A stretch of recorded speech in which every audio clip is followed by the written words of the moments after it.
What's up, guys? Welcome to Sports Talk 101. Today's video, well, recap week 9, week 9 of 2025. College football is in the books.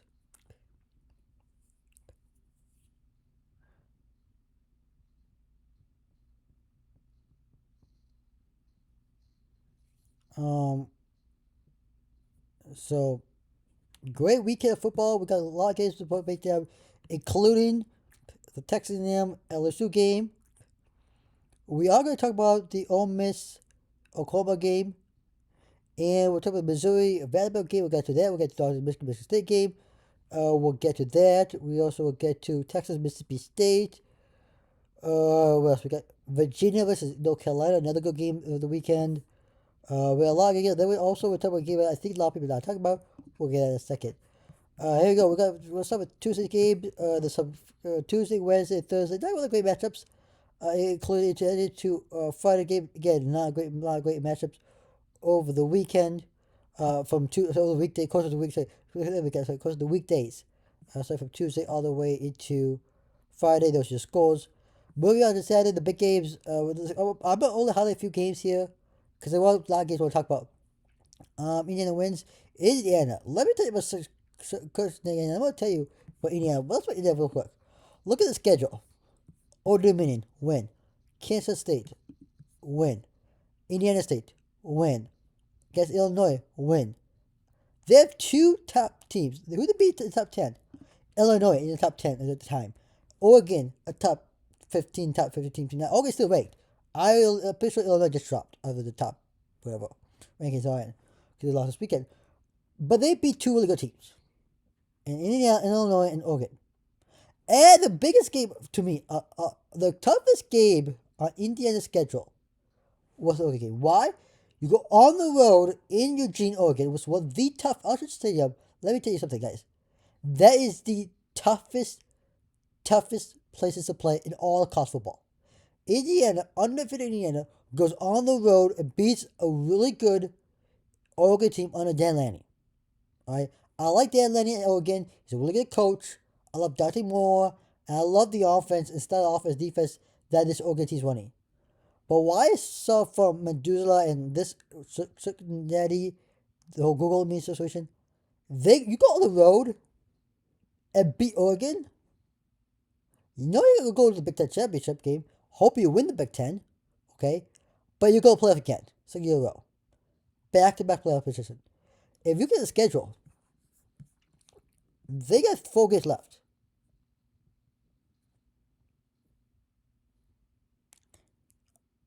This game initially looked like a tough game. It's a Penn State game. Okay, go on the road, beat Penn State, Drew Eller. This game, I thought Penn State would have at least one loss. Well, but in the Oregon game, right? Because I had Penn State losing the Oregon game. But I think beat Ohio State and lose to Oregon. Well, now look at this game. Indiana looks the better team. But this is still a tough game. Even though Penn State is struggling, it is a tough place. Why? Because Happy Valley is a tough place to play, just like Oregon is. It is really hard to go on the road play, especially in the Big Ten. There are a lot of tough road environments. Oregon, at USC, at Washington, at Iowa, at Michigan, at Penn State, at Ohio State. These are among the toughest places to play in the Big Ten. Okay? Let me tell you something. Penn State's won them. As like I said, what was Penn State won them? Yes. Even if Penn State's not great, which is not great here, the environment, the hostile environment, is still be tough for him to play. But I think look, Indiana went to on the road, play Oregon, a tough environment early in the year. They got a second. This is probably the second toughest environment that Indiana's going to play all in the regular season. It's Penn State. It'll still be tough to play Penn State, even if Penn State's bad. It's still going on the road in Penn State. It's not an easy task. I'll give credit to its due. But if they could go on the road, beat Penn State, have 2 central wins on the road Penn State and on the road Oregon, they're my books. Not only the Big Ten championship game, look. We're going to talk about playoffs in a second because the few teams I want to stress. A&M beats LSU 49-25. Marcel Reed. 202 passing yards, 108 rushing yards. One of the best quarterbacks. Look at quarterbacks right now in the college football. If you could name me one quarterback that's better than Haynes Kings, Marcel Reed, and Mendoza, is there a better quarterback than them? I'm just saying no. These three right now, Haynes King, Marcel Reed, Fernando Monenza, three best quarterbacks, and one of these three quarterbacks is gonna make the Heisman. Because should be considered for the Heisman list. Because as we know, Heisman is always a quarterback driven. So stat based and usually quarterback usually wins the Heisman. Okay, one of these quarterbacks is gonna be nominated for Heisman, and one might win it. Marcel Reed of A&M, Fernando Mendoza of Indiana, and Haynes King. These three quarterbacks are putting heck of a numbers each week, playing really good competition. And look, Texas A&M, you're beating LSU, top 25 ranked LSU. Haynes King, you're beating Syracuse. Yeah, Syracuse is bad, but you're beating Syracuse. Right? Look at players like Ty Simpson, not a great quarterback. Logan Sellers. Sellers is a decent quarterback. He's a better quarterback than Ty Simpson in my books. Okay? You got Carson Beck. I know Miami struggled against Stanford, but Carson Beck is a good quarterback. Okay, for Miami. Missouri Vanderbilt. Missouri beats Vanderbilt 17-10. I watched this game. This was a 3:30 game. Coming after 3:30. This was a good game. It was back and forth type of situation. So was the Ole Miss Oklahoma game. Both came at the same time. Ole Miss beats Oklahoma 34-26. This is the first SEC win for Lane Kiffin and company.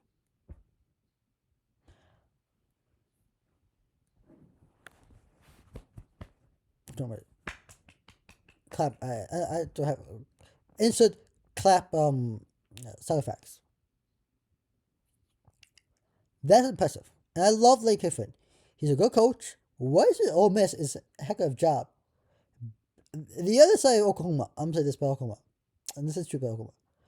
Bet Vanderbilt year one, okay, you came about year one from Clemson, the first quarter from Clemson, year one, Oklahoma. Okay, I give him the benefit of doubt in year one. Your first year head coach, you're in the SEC, so in the Big 12, that's before you went to the SEC. Okay, great. Year two, first year, okay, year two, maybe you should do better, okay? Both understand, year two, first year in the SEC, okay, you're kind of new to this. Sure, okay. I'll give them the benefit of that. I'll give the benefit the first 2 years. At third year, this is third or fourth year with the students. Your second year at the SEC, you gotta start with the SEC. You need to start with the SEC games. He saw that. He won some a couple, 2, 3 SEC games. Don't make a Mississippi State or whatever. I'm gonna give benefit of doubt to Benedict. I know Benedict been hopping on Benedict. Oh, she's not a great coach. With John Mattia at quarterback and what he's doing at Oklahoma, ever since Jackson Arnold left Oklahoma has been better. That's the truth.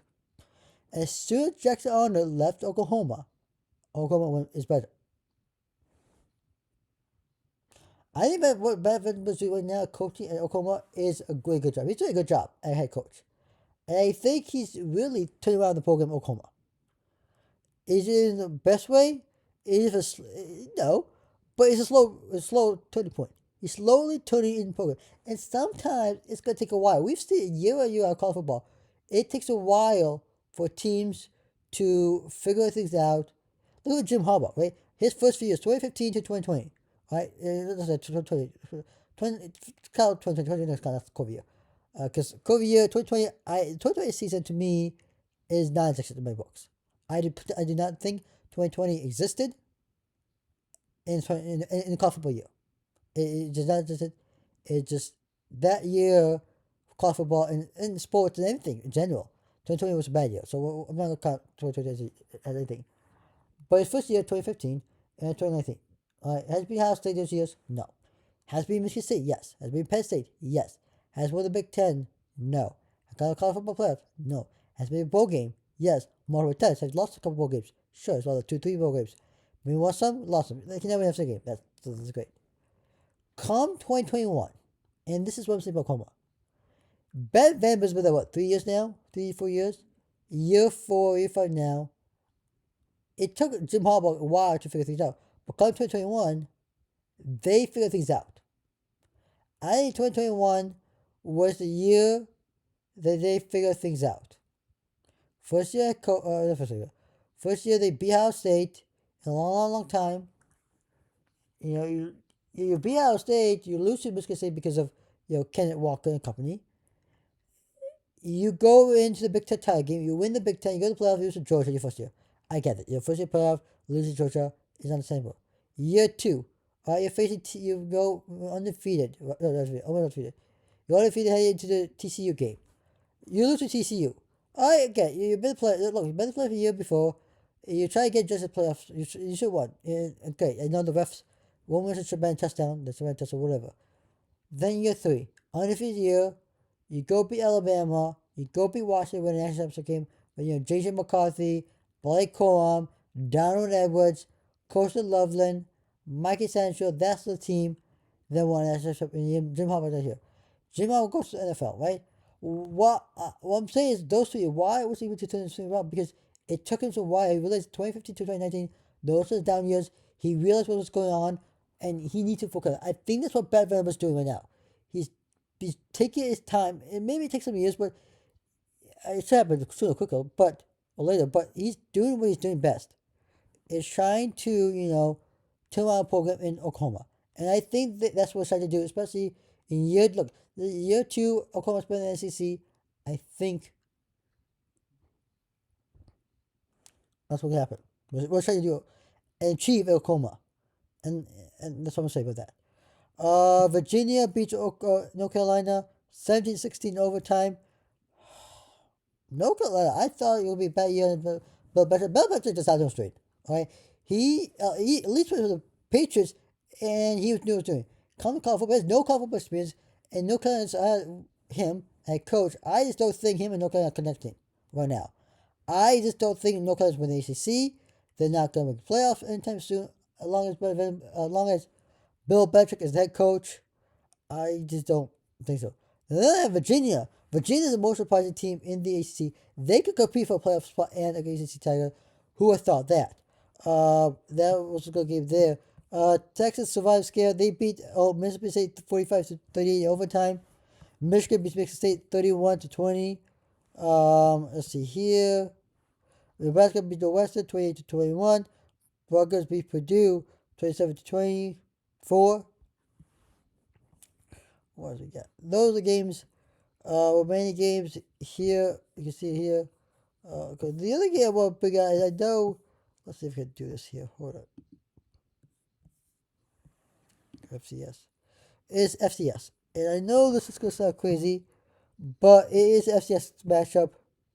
A matchup that people are not talking about, but I did get a chance to see highlights also. A little bit much of the game. Let me see. It was this game. North Dakota versus South Dakota State. And I'm going to tell you something about North Dakota. I know look, they're undefeated. North Dakota State is one of the best teams at FCS.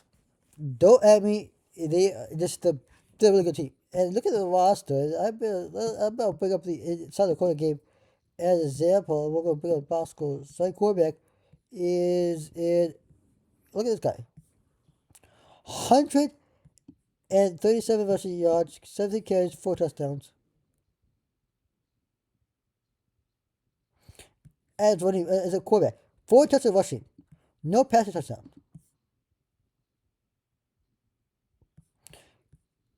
Cole Payton, he's a really good quarterback.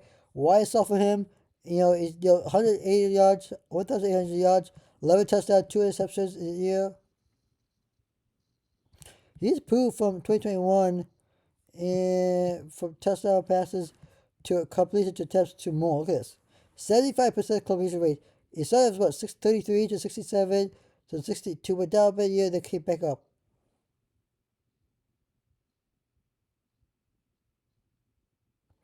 So keep in mind that.